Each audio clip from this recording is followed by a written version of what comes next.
You know, it is a significant day, no doubt. One of the strongest beliefs I have is right to life. You know, God gave us that right. God created us in His own image, and it's very personal to me. I delivered my first child. I was almost 40 years old, and the moment of that is as incredible as any other woman, any other place in this country that has done the same thing, any other place in this world has done the same thing. The sanctity of life is just that. It's sacred. It should be protected from the womb, conception, until delivery, when we get to hold that baby. I am so honored today to be able to introduce to you the National Right to Life President. Carol Tobias is President of the National Right to Life Committee.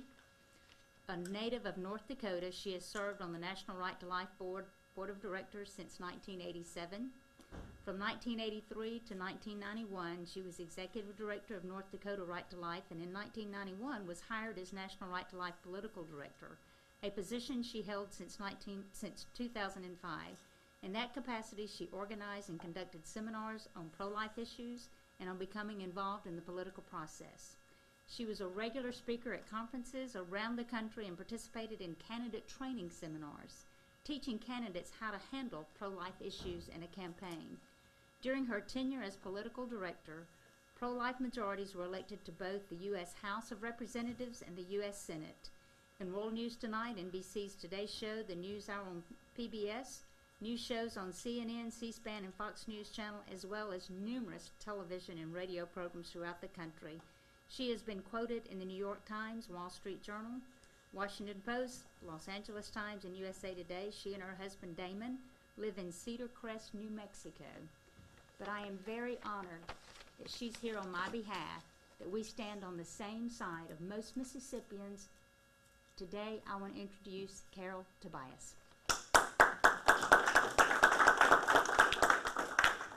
Thank you, Senator Hyde-Smith and Governor Bryant. It's a pleasure to be here today.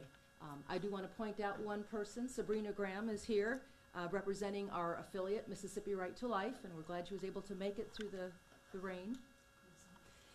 But I am pleased to be here to announce and to restate unequivocally our endorsement of Cindy Hyde-Smith for election to the United States Senate.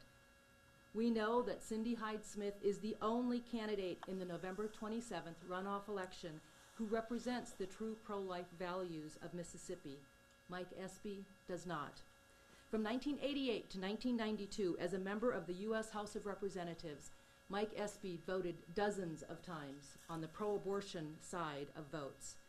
Mike Espy cast vote after vote against the Hyde Amendment, which prohibits federal funds from paying for abortion in the Medicaid program.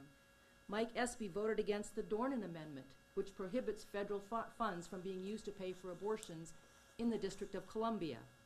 Mike Espy voted in favor of providing federal funds to organizations that perform and promote abortion overseas, including the likes of International Planned Parenthood.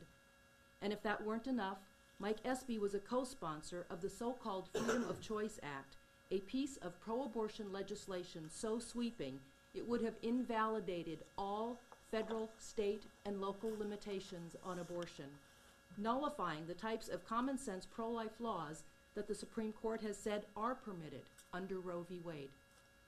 To put it plainly, Mike Espy's pro-abortion views are out of step